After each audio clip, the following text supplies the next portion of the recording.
Molly Tuttle ganó el Grammy al mejor álbum de bluegrass, Molly Tuttle, y la banda que se ha armado.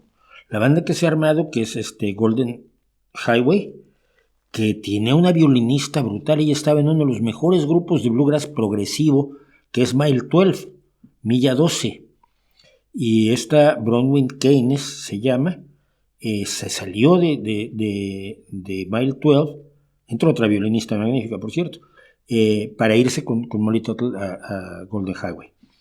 ¿Qué otros cantantes de bluegrass recomiendas? Cantantes de bluegrass en concreto, pocos. Pues está, bueno, hay una que es brutal, que trabajó mucho con la familia de Molly Tuttle cuando las dos eran jovencitas, que es A.J. Lee, A.J.L.E.E., A.J. Lee. Pero tienes que buscarla como A.J. Lee and Blue, no me acuerdo qué, pero and Blue.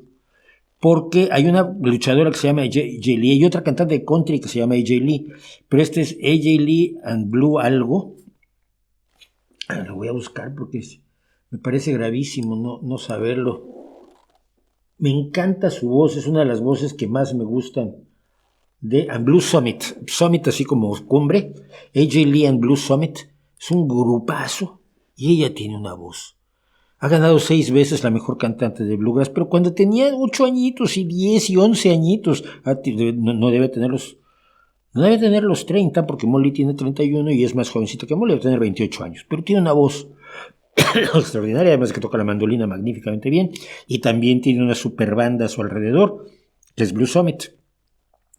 Billy Strings, a Billy Strings hay que oírlo, son los mejores guitarristas que hay en el mundo, en el caso suyo es el bluegrass, pero toca de todo, como Molly Tuttle. De hecho tiene duetos con Molly Tuttle absolutamente delirantes, y a Billy Strings hay que oírlo.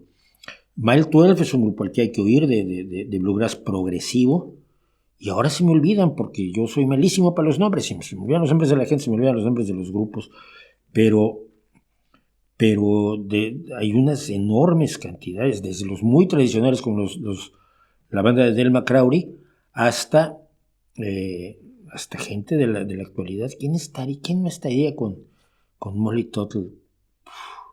Billy Strings, porque lo pienso, A.J. Lee, y no sé quién más, pero te puedo hacer una lista, porque tengo cientos de bandas de bluegrass, que además oigo todos los días.